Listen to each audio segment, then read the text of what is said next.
especially Pentecostal and charismatic spaces. So, and then by God's grace and life's strange vicissitudes, we have found our way into historic Anglo-Catholic faith. So that's how we find ourselves here tonight. And while I certainly cannot speak for everyone at Sanctuary or in our wider diocese, I know from my own experience and from conversations I've had with many others that some of the vicissitudes that brought us out of free Protestant churches are aspects of white evangelicalism that we're going to talk about this evening. We're here tonight to talk with my friend, Holly Fletcher.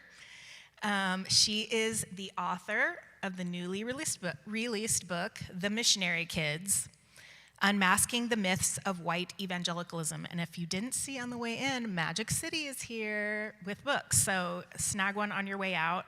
You are going to sign books after, right? I am, yes. Sweet. If anybody wants me to. So Holly and I are fellow MKs. We attended boarding school together at Rift Valley Academy in Kenya. We have at least one other RVA graduate here. Hi there. My folks were missionaries sent by the Church of God. That's the non-Pentecostal one for those of you who care about that kind of thing. And Holly's were sent by the International Mission Board, which is the sending arm of the Southern Baptist Convention. So, with all of that said, those introductory remarks out of the way, Holly, I would love it if you would introduce yourself and tell us what events and experiences led you to do this research and then to write this book. Thank you. Thank you so much for having me. It's so great to see Allie. I haven't seen you. It's been a number of years. It's been a minute. But I always loved Allie, and I was saying earlier to people that the thing I remember most about Allie in high school is that she had a beautiful voice, and I loved her voice. I was in choir with her, but I could never sing like her. And yeah, y'all need to make her sing more often here at Sanctuary. She's glaring at me. I have other duties. Yes.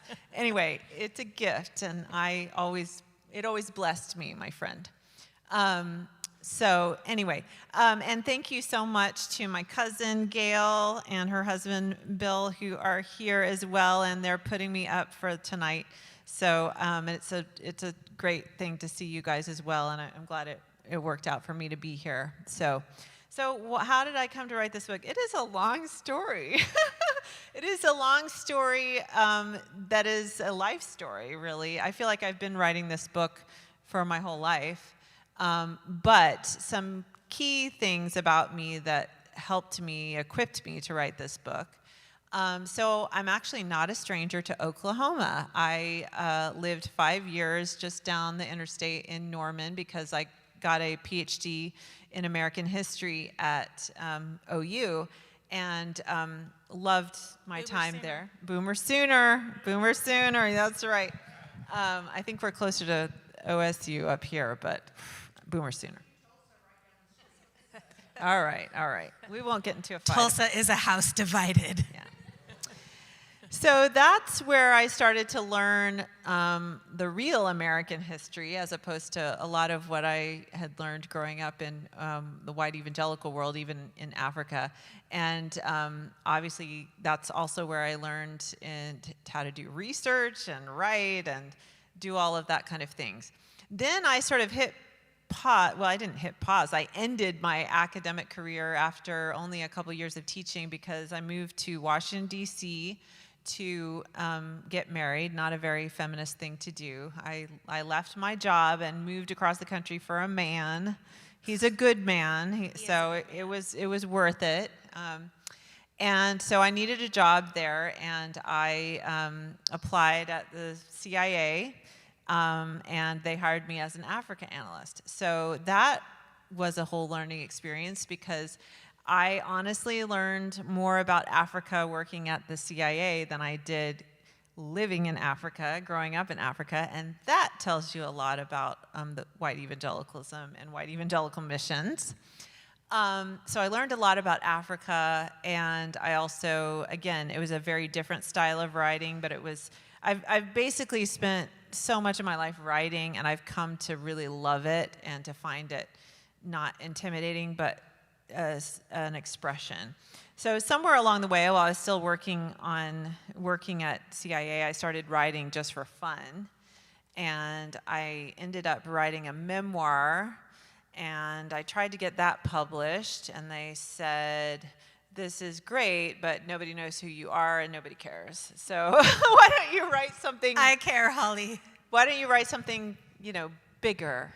And so I thought about it, and my agents helped me retool what I had and expand it, and I started interviewing other MKs. And anyway, it all just sort of came together, all the different parts of myself and my professional experience and my passions and my personal experience and processing a lot of things I went through.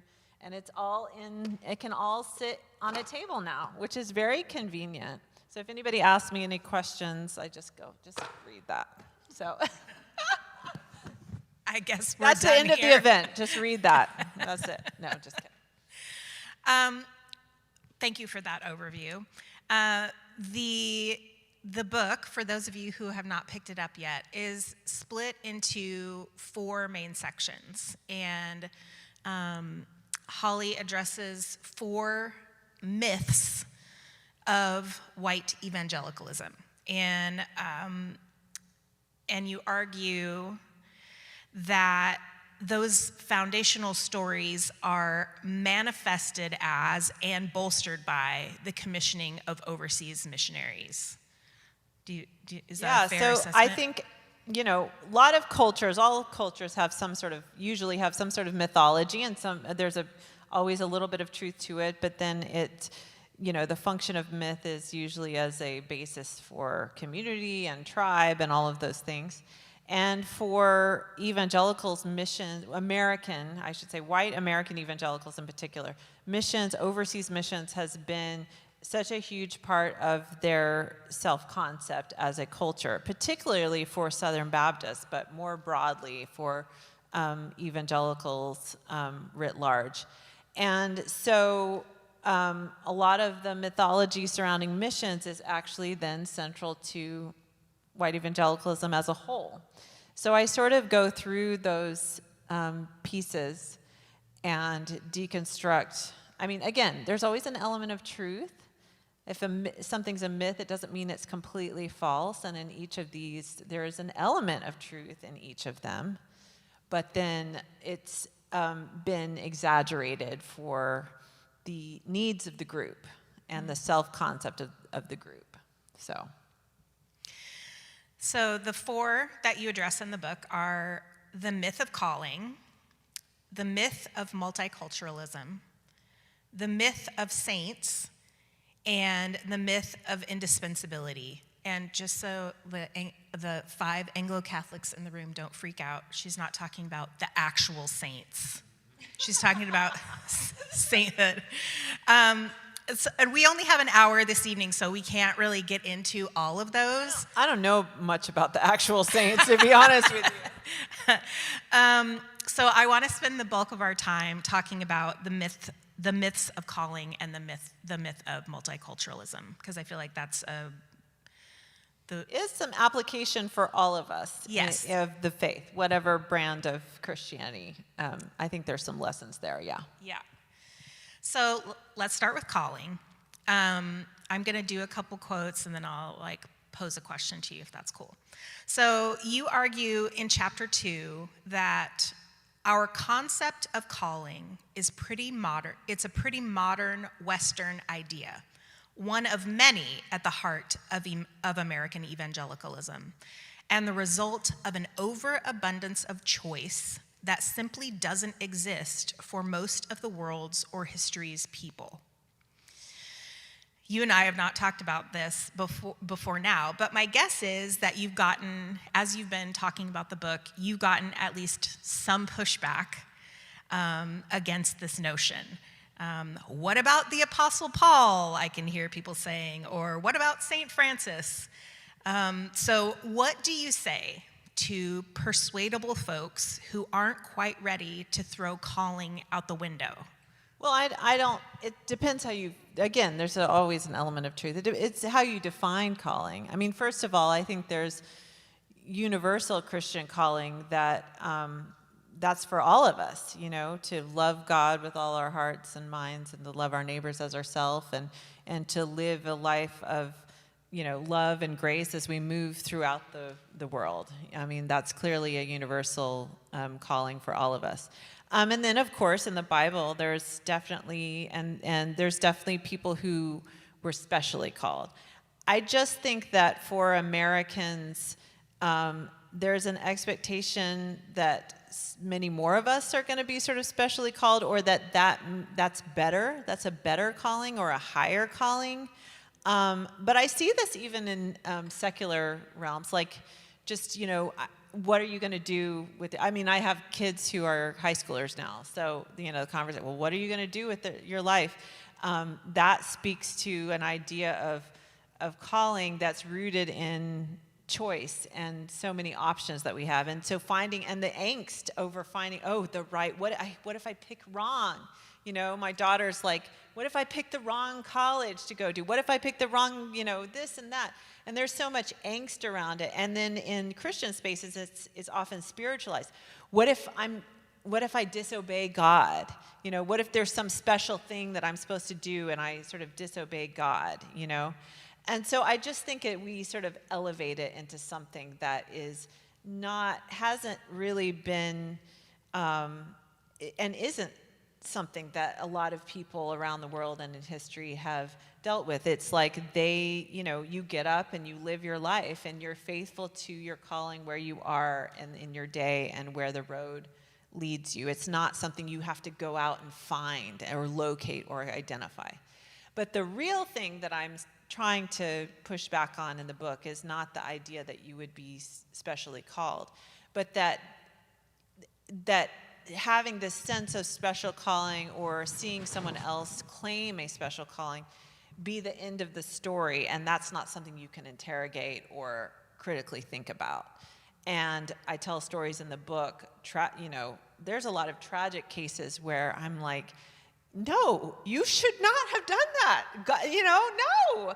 But they say, like, God, they felt God calling them to take their family to Afghanistan during a war, and that's what God, and so therefore God's going to protect us and all of that. And I just think that the idea or the feeling of being called maybe it's legitimate, but maybe it's your ego talking, or it's another need that you have inside yourself that you haven't addressed, some sort of inadequacy or need to be celebrated or need for some grandiose adventure or something. There's just a lot of things that can go into a claimed divine calling. And I've seen it abused and manipulated. And I just think we need to be more careful about it, and we need to be less worshipful of it, if that makes sense. It does make sense. Citing the research of Christian psychologist Dave Verhagen, you write, American culture in general is highly narcissistic, but white evangelicals supercharge it with a sense of spiritual importance, goodness, and via a theology of certainty, rightness. American evangelicals are heavily, cosmically, existentially invested in being right, being special, and following a divine plan to save the world, which very much goes along with what you just said. So, is it a fair summary of your argument to say that the missionary impulse in evangelicalism is, if it's not hubris all the way down, there are many stops of hubris along the way. Is there a way to do missions that is untainted by American narcissism? I mean, of course. I think everything we do as human beings is a little tainted by narcissism. I think self-awareness, just to start there, goes a long way. And I don't know about you, but as growing up in that culture, that was not something I experienced a whole lot of. Introspection, self-awareness, self-critique, just conceiving of the idea that on the mission field that they were anything other than saints, right? They had a, yeah, like that there was some other reason besides that they were, heroes of the faith, that they would be there, that would meet any other need for them, or that it would be an expression of anything other than Christian love and service. So self-awareness is always a good place to start. I mean, that's always a good place to start. I think as with everything, it's always a mixture of things. We're just complex people, and everything we do is complex. And so, again, I don't think it's a matter of like, well, missions is narcissistic and other things are not. It's like missions, like everything we do, has narcissism in it, but unlike other things we do, it's not examined. So that's what I would kind of say about that. In terms of like how to do, other people have asked me this. I'm not an expert on missions, to be clear. Like it's a bit of a cop-out, I guess, to claim to write this book and then be like, well, I don't got any solutions for you, but nonetheless, I don't got any solutions for you. So that's not my job. That's not my job, yeah. Did that answer the question? Was there another piece of the question that I left out? No, that answers the question. I mean, what I'm hearing is whether you're an individual Christian or a mission-sending organization, a lot of self-reflection and introspection needs to be a part of the equation. Yeah. And God told me to do it is not an adequate substitute for like therapy, for instance, or spiritual direction and like do therapy. Repeat after me. Therapy. Do it. Yeah. I see, especially older. I feel like we're on the cusp of us Gen Xers of the therapeutic generation. Now the millennials and the Gen Zs, they're like all about their therapy and but people older than us, I don't like that was just not part of the conversation. And I do feel like for our parents' generation, you saw a lot more of that on the mission field of just of people who really had things that they hadn't worked out in their lives, kind of barreling forward and working them out in a different context in which they could be sort of in a heroic role instead of in a vulnerable role. I think we saw a lot of that, and there's still some of that now. But I do think younger generations, it's more acceptable and more normal to sort of process things like that. Yeah, I do think I agree. By the way, the book that I cite, which is excellent, Dave Verhagen, or do you know him, by the way? Have you talked to him? I've just interacted with him on email, but the book really helped unlock a lot of my thinking. It's called How White Evangelicals Think. And he is a clinical psychologist, and he brings, a lot of research into the book. But it fit very well with my experience in that culture because it is the whole premise of the culture is that they are right, and that it's possible to be right and to get your theology just right and to be certain about that. And then therefore you have the answers, whereas even other Christians don't. And that there's an inherent arrogance and narcissism in that. It doesn't mean that every single person of that sort of theological ilk is a narcissist or arrogant in how they walk through the world. Absolutely not. But I'm just saying there's a starting place of a lot of arrogance that can become a problem in anybody's life. And I just find, having sort of exited into a different Christian culture now, that it's just a lot more humble. You can, just a lot more, you can have doubts, you can have questions, You don't have to have all the answers. It's not about convincing other people. It's not about defending positions. Like, everything is just a lot more humble and peaceful, actually, than what I grew up with. So there's no doubt that the narcissism is for real. In missions, is it like, I don't think it's the whole thing. I think there's a lot of complex things going on in missions. Yeah, I was chatting with my folks about this the other night. I told you earlier that they're reading the book and they're loving it. They're not, they're Thanks, not. folks. That's so great. Thanks, it's Jim so and great. Marianne. Shout out to Jim and Marianne Hawkins. We were actually, I'm not going to name names, but we were naming names when we were when we were talking about this notion, like the hero story that some missionaries we knew were in, that they were the hero of their own story. Oh, yes. And it is really crazy. Like, there are no constraint at that time, at least. Like, there were no constraint. There was no one minding the story. No one saying that. They were applauded for that. I mean, you still see that now, I do think. I think it was worse then. I think there's more accountability now than there was. But I think missionaries are still, there's fewer sort of long-term missionaries, but the idea of missions is still really celebrated.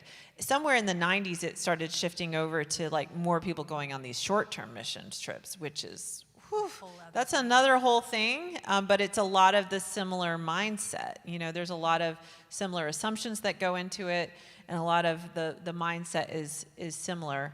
But yeah, no, it's about being the heroes, which is super fun. I love being the hero, don't you? I'm not very good at it, so that helps not to get too involved in that story. But yeah, I mean, are you the anti-hero like Taylor Swift? Let's sing. No. And I'm not a Swiftie, so like I totally don't get it. That reference. Yeah, I totally You don't have a daughter like I do. I do not. Okay, so let's talk about the myth of multiculturalism.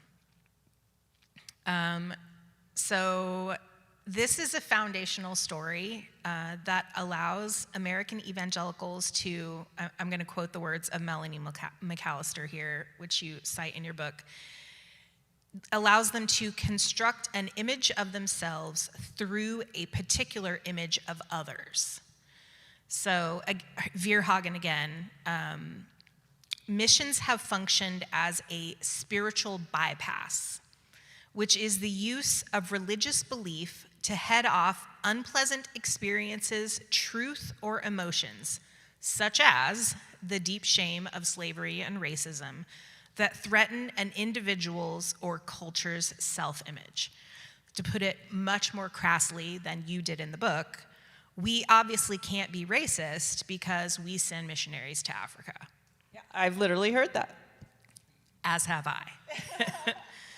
Or because I was a missionary to Africa, or because I grew up as a missionary kid in Africa. So I can't possibly be racist. Right. So many people may not be aware how deeply American evangelicalism's history is entwined with the history of slavery and white supremacy. And I just have to say that as squirmy and shameful as this whole section of the book was, it was really hard to read. Your work as a historian, it was just so readable and rich, and I loved it so much. So highly recommend. Did it ring true to you? Because I actually wrestled probably most over this section. Yeah. Over just like, is this fair? Is this right? Is this, because there's so many varieties of sort of missions and and how they interact with local communities. There is a lot of variety. So I really wrestled with this section. I felt like it was very even-handed when it comes to Southern evangelicalism in particular, which is honestly the brand of evangelicalism that has become most prominent across the nation, but its roots are in the South. So this is an enormous ask, and I don't know if you will say yes, But is there a 5 to 10 minute version of that history that you could walk us through? Because Yeah. I think many people just genuinely aren't aware of how deeply Southern evangelicalism and the missions project, the missions sending project, are tied together. I will try. Do it. So, I believe in first you. of all, evangelicalism, which is, there's generally people base the definition on this British theologian Bebbington's quadrilateral, and I think it's as good as any. But the key features are an emphasis on individual salvation and sort of relationship with God, the atoning, Christ's death atoning for sin and being the only way to heaven, an inerrantist, a literal view of the Bible, like attempting to interpret the Bible literally. I think that's the main. Am I leaving anything out? Theologian Alley, Mother Alley. I think those are the main ones.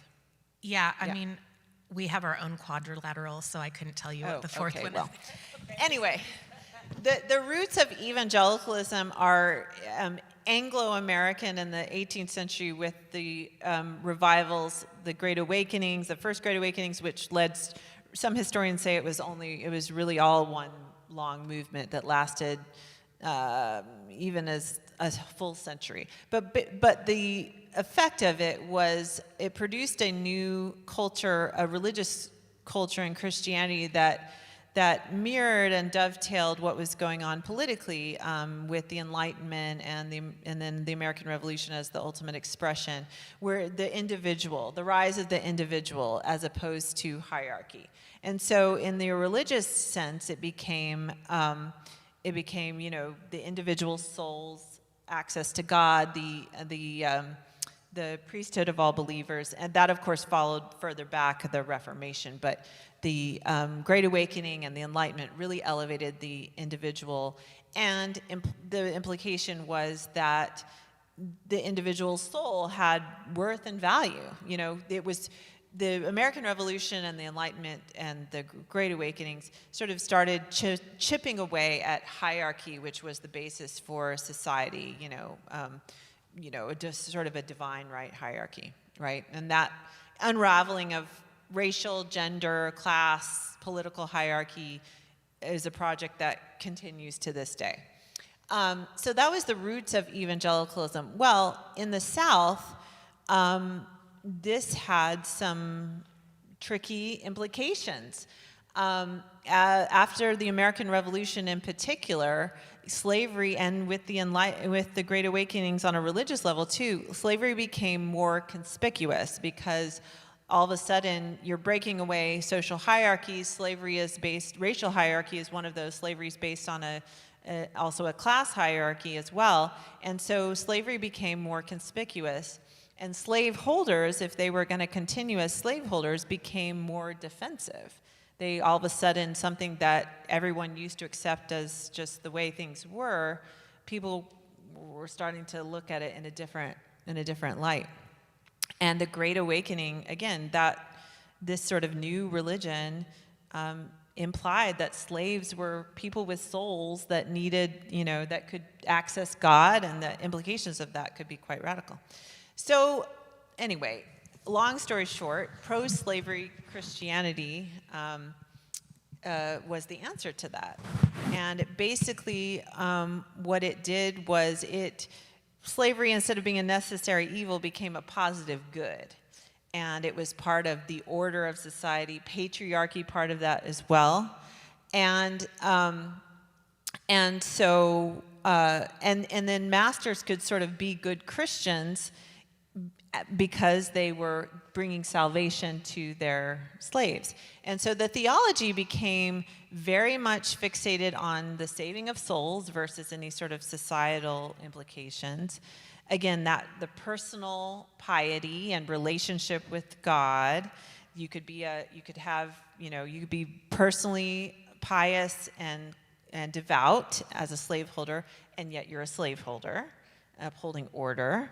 You could console yourself by saying you've brought Jesus to your slaves, and so their souls are saved, and that's the main thing, not the here and now. It's all about the emphasis on the afterlife.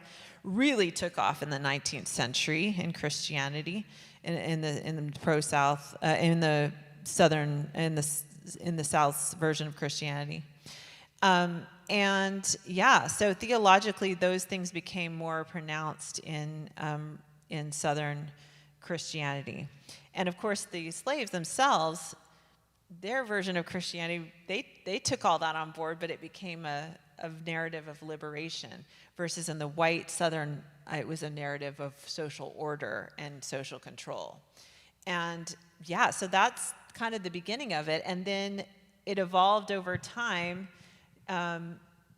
It also had to do with the how Scripture was interpreted. So the Civil War was very much a war over scriptural interpretation too, with the Southern side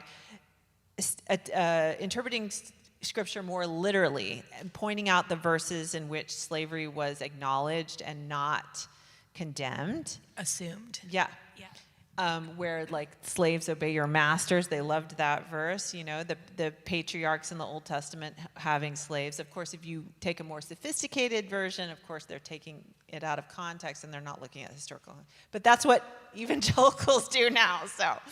And whereas the abolitionists were arguing for the spirit of the gospel and the spirit of the law, the letter of the law versus the spirit of the law. And then those trends, I'm being very gross and too general, but those trends sort of developed into a more modernist view of Scripture, which became more liberal theology, and a more fundamentalist view of Scripture, which still remained Southern Christianity. And then evangelicalism over time became melded with that dichotomy and with the urban-rural dichotomy, and became a nationwide phenomenon. So that's in a nutshell how it's rooted in Southern Christianity. The theology is still very similar to that. It's very much rooted focused on the afterlife, saving souls, versus addressing society's ills or trying to better society.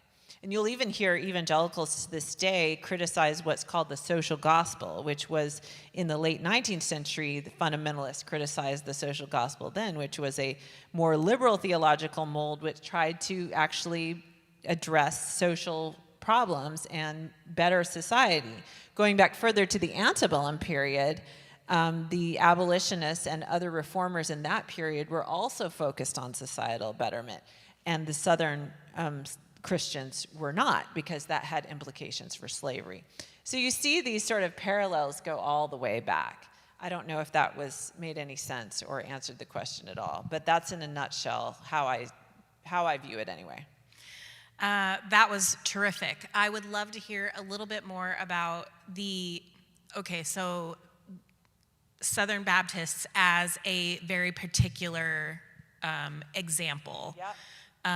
Like the Southern Baptist Convention came into being because of slavery. Not just slavery, but because of missions and slavery. Talk about that a little bit. Yeah.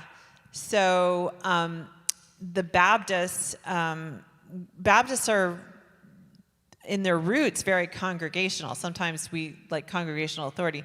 Sometimes the Southern Baptist Convention these days kind of acts like a little mini Pope. They issue edicts and all kinds of things these days. And congregational authority they don't necessarily follow that anymore. But in their roots, it's a congregational theology.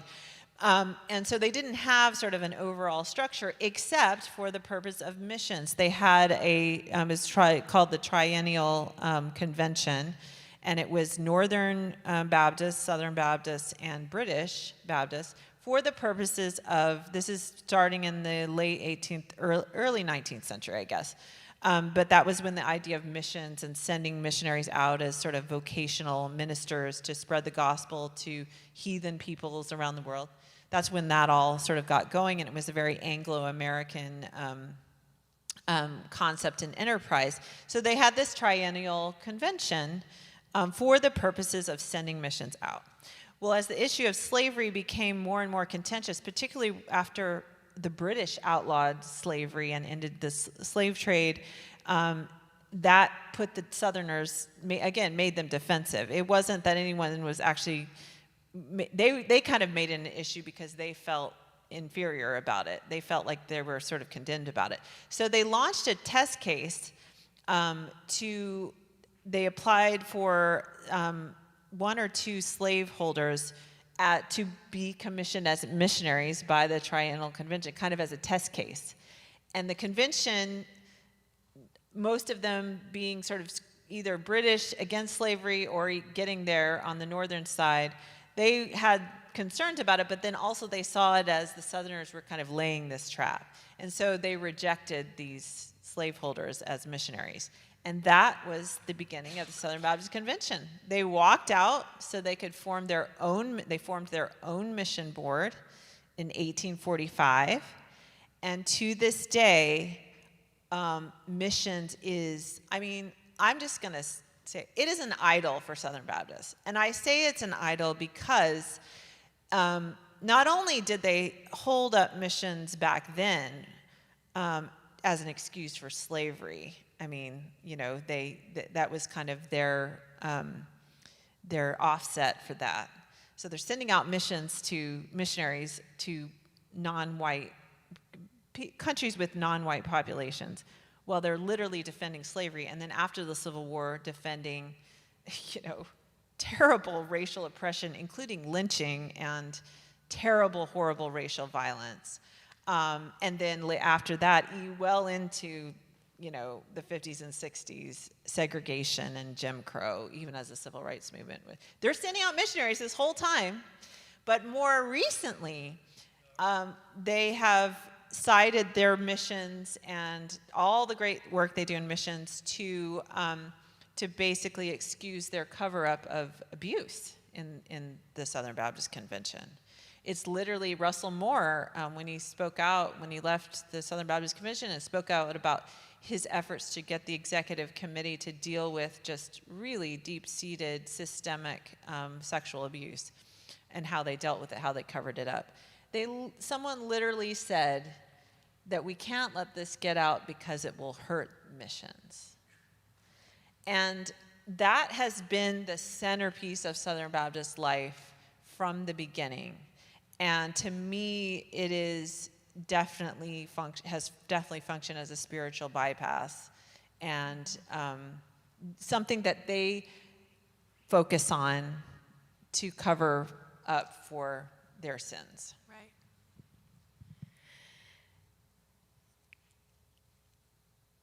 Let's talk a little bit more about that idea of spiritual bypass. So how does that work? What does that mean? How is it functioning? Like literally, what is that practice? Yeah, so I think the spiritual bypass is when there's some uncomfortable reality or situation that you don't want to deal with, and you find, a way around it. So the abuse survivors tell me that they actually see how the church sort of browbeats them with forgiveness, the idea of forgiveness as a spiritual bypass. So this horrible thing has happened, the abuse has happened, and it's like, okay, but he's repented and now you forgive. And it's this sort of pat workaround that to deal with it and spiritualize something, but not really deal with it. Do you know what I'm saying? How I look at it as also just filtering all experience and people's pain and trauma or whatever through these sort of, I call it the Bible colander, You got to filter it through the Bible colander. It's got to fit through all the nice little verses and theological holes. And if it doesn't fit, then you have to throw it out. Like if it doesn't go through the holes, then you throw it out. So that's how I understand it to mean. I don't know if you have an opinion or have heard this concept before, or how you understand it. Not to put you on the spot. I had not heard the phrase before, but I had a feeling of like immediate recognition, you know, like the concept immediately resonated with me. Particularly when you talked about, you know, I mean, both of us have heard, well, we can't be racist because we support missions, or, That's right. you know, whatever, we're missionaries. But also I think in the book you might call it like redemption porn, or like this whole, like the feel-good story that somehow lets us look away. Yes, yes. Like, for instance, just to bring up a very recent example, Erica Kirk at the memorial service. A beautiful expression, much more lovely than what came after her expression. I far prefer her. So she gets up there and she says that, you know, she's forgiven the man that brutally murdered her husband in such a terrible way. And, you know, I think that's wonderful. I hope that's true. But I'm sure it's what the audience wanted to hear from her, regardless, you know? Like, maybe she's totally forgiven him and she's going to move on. More likely, she's entered a process that will be a journey for her, do you know? But that's not how it was expressed. Like, I mean, maybe I'm wrong. Maybe she'll write a memoir in 5 years about just how the struggle to forgive, and, like, you know, I don't know what's going to happen with her after this, and you know, I absolutely wish her well on this journey. But you know, forgiveness is usually, it's not a moment, is it? It's a daily slog. It's a choice. You have to get up every day, and it could become easier over time, and you know, you make the choice every day and you get more of a muscle memory for it. But it's not just a moment where you just decide, like, that's happened and then you move on. And the idea that it is I think, a spiritual bypass. Or the idea that someone can change overnight, you know? Like the next chapter in this story, that evangelical audiences would eat up with a spoon. Maybe it'll happen, maybe it won't. Erica Kirk is going to go meet with the man in prison and lead him to the Lord, and then he's going to be a completely changed person. And then, you know, can't you see it happening? You're so cynical, Holly.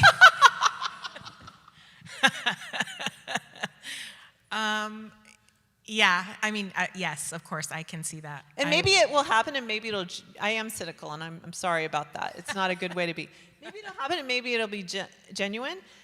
But I'm just saying, like, that's what everybody wants. It will feed that narrative. Yeah. It will achieve spiritual bypass. Absolutely. It will, like, whether or and not then it's true. you don't have to worry about dealing with things like the gun issue, and our toxic politics, and all of the other things that went into this terrible murder, you know.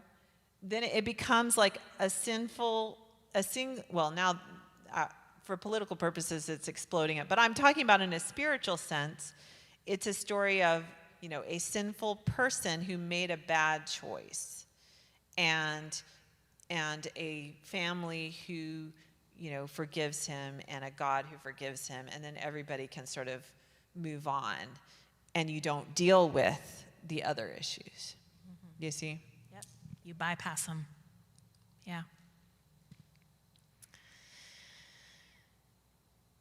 The last little bit of our conversation here, I would love to hear you talk about how you are practicing faith and hope right now. It's a weird moment in our nation when the language of Christian faith is regularly marshaled in service to a highly nationalistic worldview and agenda.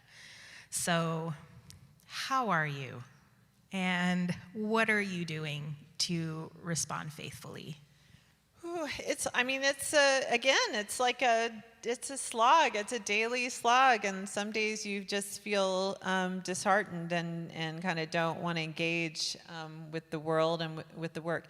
But I will say this: it's been a sort of long journey to come out of an evangelical brand of Christianity and process some of the really harm and that I experienced in that system, and to find, a new way of being Christian, because it hasn't always been clear to me that I would find that, or that, and it hasn't always been the case that Christianity, particularly any sort of organized Christianity, was really relevant to me. And I think a lot of ex-evangelicals, if I can use that label, you're told that if you're not an evangelical Christian, you're not a Christian. And so therefore, when you make the decision to leave that tradition, you're sort of preconditioned to throw the whole thing out, and to think like, well, there's really, why continue? I'm not a Christian. I'm going to hell anyway, if they're right. And so might as well get some extra sleep on Sunday, right? Or do something else, right? So, what's the point? And so I definitely understand that impulse, and I don't judge people who make different choices. So I've had moments where it's like, well, I don't know what the point is, and I don't know what I'm doing here, but I kind of just, have kept putting one foot in front of the other out of habit.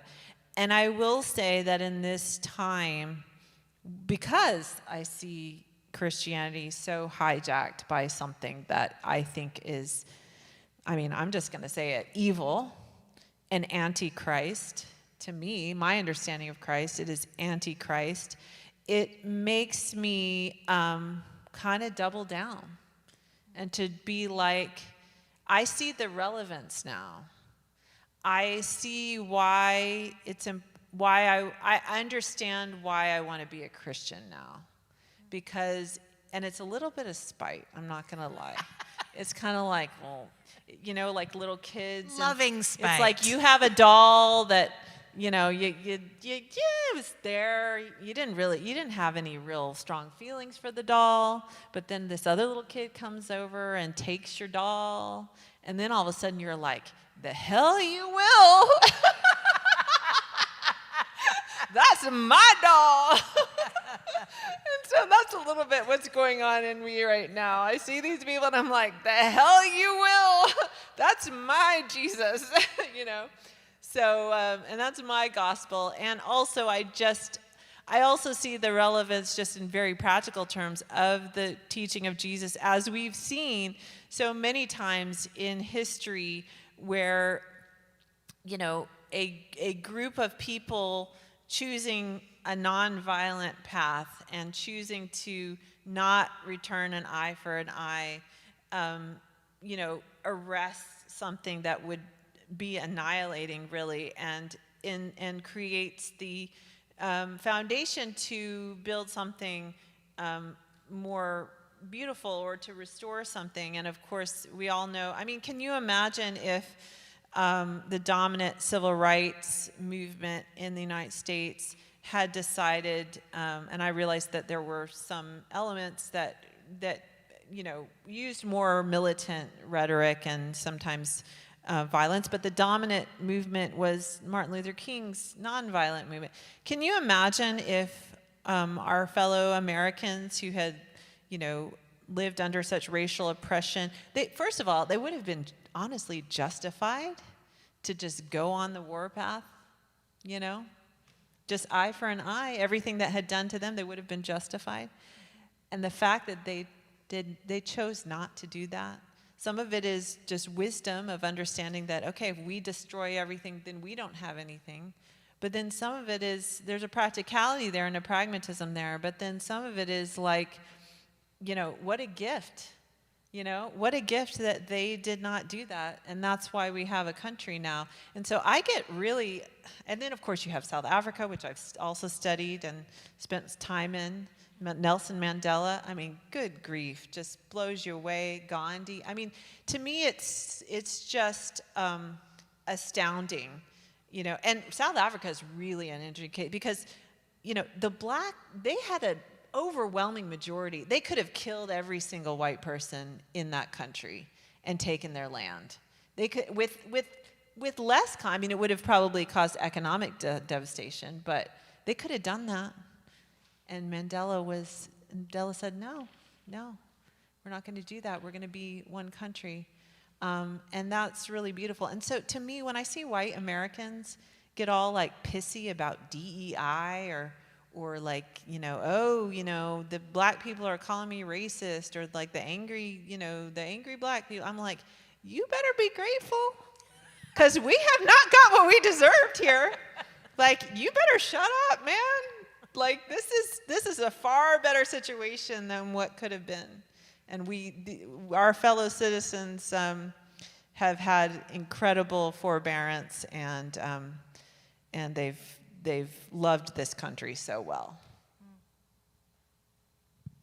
I forget what the original question was. Yeah, it's almost like Jesus was onto something with that whole death at the hands of the empire, vindication, and resurrection. Yeah. Good job, God. Yeah. Well done. Okay, so we have just a few minutes left. Do we have any questions? Do we want to, or anything else you want to add here at the end? No, just thank you. It's a great privilege to be with my friend here and to talk about all this. And and just thank everybody here in Tulsa for your faithfulness at this time. I live in a very sort of blue area. It's a very liberal area. It's pretty easy to be a pro-democracy person in my place, and I can usually avoid a lot of uncomfortable conversations, but I feel like y'all are in the thick of this, and you're so important to the country, and your ability to engage with grace with people that don't agree. That's we're counting on you. So thank you so much for being a light in the world. So appreciate that. Any questions, guys? All right, let me come over there and put you on the microphone, because we do have people watching on the live screen. Just ignore it. Okay, you saying that you have teenage kids, how do you help guide them through these processes that we see, like with the political stances and having a relationship with God that doesn't falter and lead them into that hyper I can't even say the word right now, because like it's hard having a teenager and teaching them to love God, but being surrounded by individuals where you want to teach your kids to love them, but knowing where you came from, and you saying it basically being whitewashed where you were, like you didn't realize what was happening until you got out of it. Like, how do you teach your children to function through that and be objective and loving other people when you see so much hatred and when they feel all that hatred? Sorry. I probably I feel your heart, man. Strength and love to you, sister.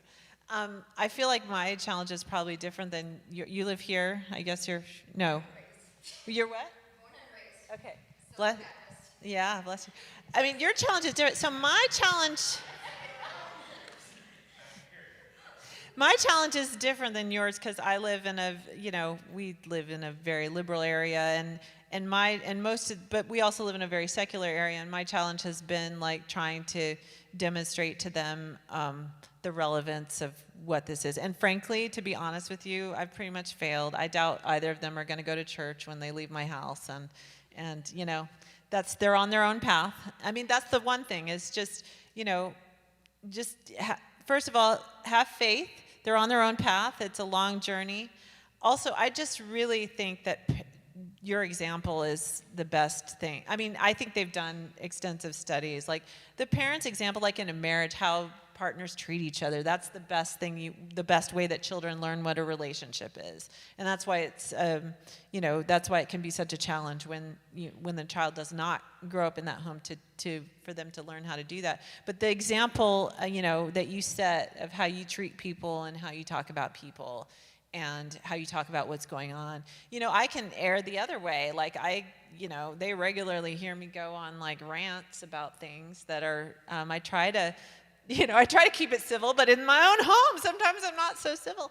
And so, yeah. What I say, because my ex-husband is on the opposite side of where I'm at, and I'm like, it does not matter what somebody looks like, who they want to kiss, what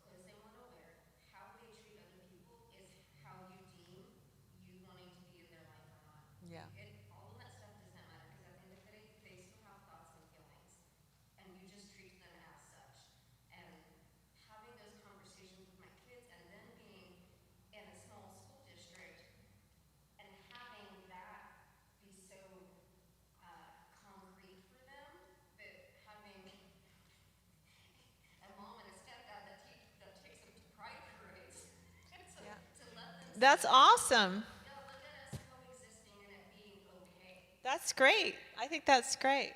Well, I know, but I struggle with making sure that they can go to church wherever they want, and or if they don't, because we go here, but my other one goes to a small Baptist church in Mounds, and then my other one goes to Faith. So like they're spread across. So like as long as they want to have a relationship with God, we're gonna facilitate it however they want, and I think that's really important. But I also, given the environments that they're in, I want them to see a whole picture of what Christianity is, not just like these views that I was raised, because I was raised very much that if you didn't make every single decision that was pertaining to God, then you're going to hell. Like, I had a family member in my small community tell me that because I was in dance classes, I was going to go to hell. At the age of like 7 or 8. Yeah, yeah. So like it's just one of those things that I want to like you've had such an experience and a diversity of those things. Like how do you bring that to your children? I mean, you bring yourself to your children, you know, and then they're going to be their own self. But I do think that, I mean, honestly, I think given a choice, love is so much more appealing than fear. You know, who wants to live in fear of their neighbor? Who wants to, you know, even when I was like a hardcore evangelical, you know, I felt icky about being mean to gay people, you know, like I just felt bad about it. Like, you know, I would like get all preachy with people, and then I'd be like, I never felt good about it, you know. When I got divorced, I was married really young, and then I got divorced, and you know, all these people were all judgy and preachy to me, and I kind of could tell that they didn't want to do it. They felt like they had to do it to be a good Christian. I don't think people want it. There are some people that like being mean, okay? And a lot of them are running around out there. But I don't think most people, like even people who talk a good game, a bad game about like, oh, I don't like these people, whatever. When confronted face to face with a person like that, most people can't bring themselves to be mean and hateful, right? So I just think given a choice, a lot of people a lot of kids aren't being given a choice. They're just saturated in it. But you're giving them a choice, and you're showing them the way of love. And I just feel like that's way more appealing than fear and hate. So just keep doing that. I don't know. You have a good pastor, so. Yeah, and keep the doing other that. one too. He seemed nice. Yeah, I mean, I'm the mom of a 13-year-old, and he has very little interest in church or, you know, anything.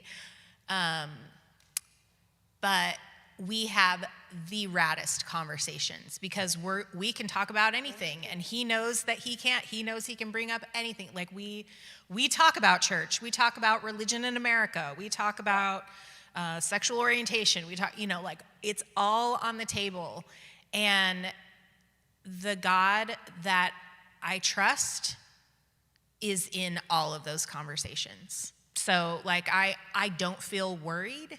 Do you know what I mean? It's like he's not like the pastor's kid who's all hip to church or whatever. Like, okay, like whatever. You know, God's big enough. Not worried. That's right. I'm not worried. Yeah, it's gonna be fine. I sleep well at night. Yeah. I didn't when I was growing up. I worried about going to hell like every single day of my childhood. Yeah. And into my adulthood every single day. Yeah. That's no way to live, y'all. That's no kind of faith to have. Can I share something in that regard? All right, you are our last sharer, sir. Hello, my name is John, and I deconstructed fundamental Christianity over years. And humanistic workshops I had some of the greatest experience of God in a non-churchy situation. When I hear these things, and also deconstructing racism, I was raised in Texas at the time, and we were extremely racist. And that was a difficult thing to go through, but I have come, and I have nothing to say for anybody else but myself. I have become a word I made up called humanitarian. It doesn't exist. And what does that mean? To be the best John I can be and go into my heart have no gurus or leaders telling me how to be, how to talk, how to feel, how to worship, how to anything. The answers are here. If you're a Christian, that's where Jesus lives, or Christ is in your heart. And therefore, I just be the best John I can be and practice absolute love that has no opposites. That's what God is. It's not in a domain of duality where you have, I love you unconditional, but there's a word called condition. That's how my church was. God loves you unconditionally. And then the next thing I know, I did something, God didn't love me so much. He wanted to burn me in hell for eternity. And I got a book called Outcome of Infant Grace in the 80s about there is no hell. That's where I'm at. And I God, read Rob Bell's Love Wins. and God's love was so great, and the love of Christ was so great. He died for all people, all faith, everything. It's so fantastic. That's my philosophy. I try to practice it. It's hard to practice, and I am very upset about what's happening in our country with white dominionism politics and the white Jesus thing. There was no white people in the continent of Africa when those books were written. You know, I just have to say, I'm so thankful for people like John and my cousins, Bill and Gail. You know, people who you raised in a certain time and place where, and that you've grown as a person. You know, a lot of people don't ever grow and change. And I hope that I'm, as a person, you know, throughout my life, I hope I never stop growing and changing. And so I'm always so thankful for my elders who have demonstrated that ability.